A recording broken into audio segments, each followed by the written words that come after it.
Don't make this huge mistake when changing your truck's wheels. There are three big things that will really ruin your day.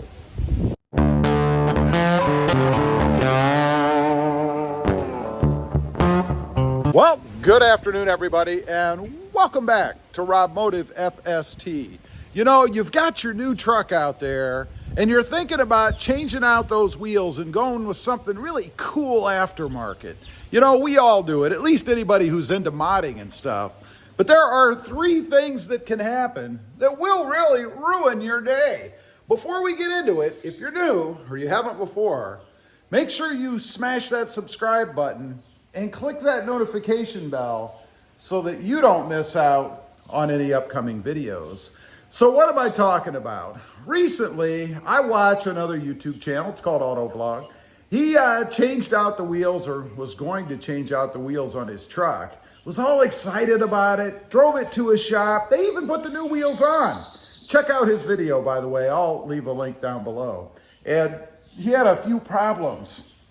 So I thought I ought to get on here and let you guys know what you need to look out for, because I've actually experienced these myself.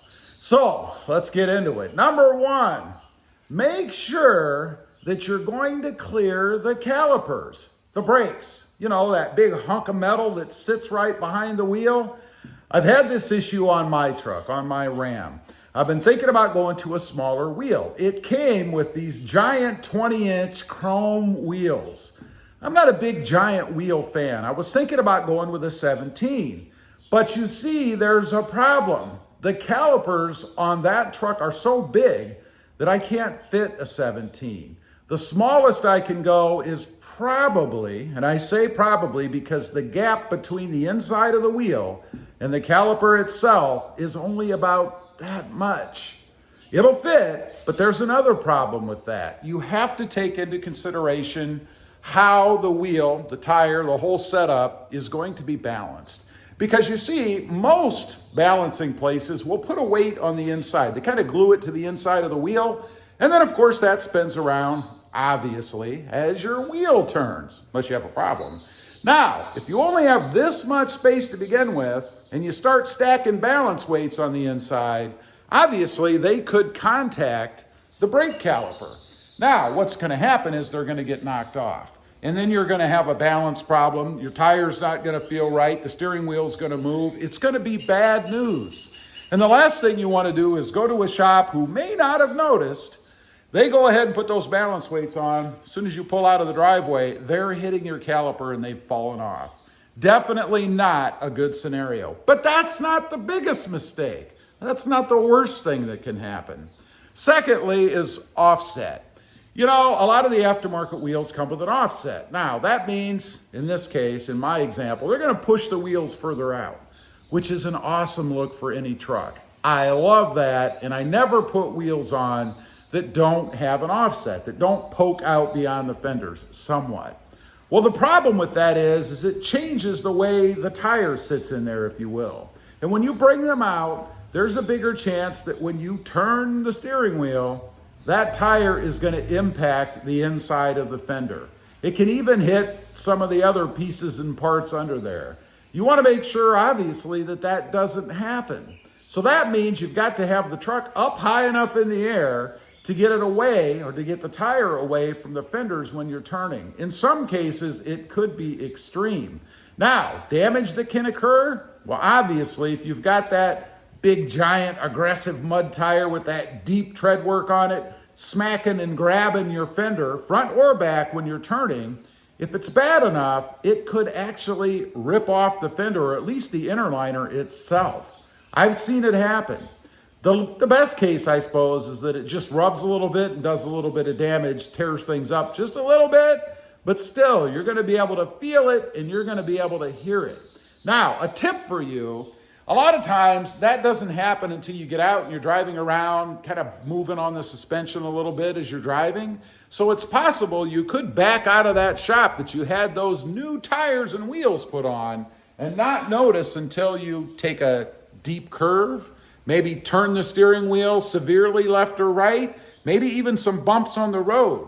So make sure that you look closely if you've had a shop put new wheels on with an offset, to be sure that you don't have any kind of a rub. Now, any quality or reputable shop should be able to tell you that. I mean, when they're in the process of putting them on and they see how much the gap is, I mean, come on, they do this every day. They should know that there's a problem, and they should alert you to that before you're driving down the road or something and rip your fender off. Now, that's not the biggest problem. The biggest problem is number 3. You've bought these new wheels. They're nice and shiny. They look fantastic, and you've paid for them. So they go ahead and put them on, and you've had some suspension work done. And in doing that, kind of shifted things out a little bit, like the tie rod. Now, if the tie rod comes out far enough and the interior or inside of the wheel is far enough in, it's possible that it can actually hit the wheel itself, that it can scrape around in that wheel. Now, you can see the recipe for disaster here. 1, you could destroy your tie rod. That's probably the worst thing that could happen, because then you might have a control issue. But the other thing is it can destroy your wheel. I mean, it's metal, and if it's grinding around as your wheel is spinning, you're going to have a bigger problem. Those wheels don't fit, so your choices are to change the suspension somehow, or put it back the way that it was, or buy a new wheel. Now, you're probably not going to be able to return those wheels, the ones that you damaged, because they're damaged. So now you have a damaged wheel, potentially a torn up tie rod, and a very bad day. You don't have the wheels that you wanted. It's not the look that you were going for, and you've got bigger problems, potentially spending twice as much money to have new wheels put on your truck than it would have cost you originally had you just known. Now, a little tip for you. A lot of times when you go with a new suspension on a truck, they're going to tell you what you can and can't do as far as wheel sizes go.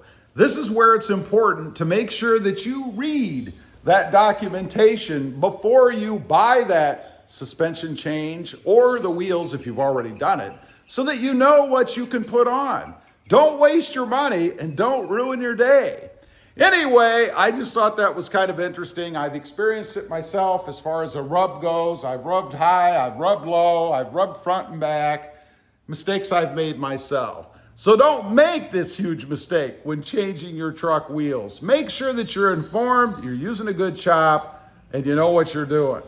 Anyway, leave a comment. Let me know if that's ever happened to you. I'd be curious to know.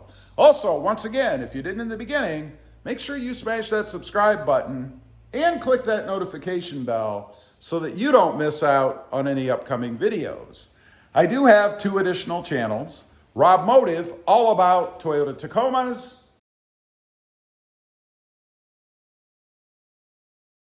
and Rob Motive JT, all about Jeeps and Jeep Gladiators.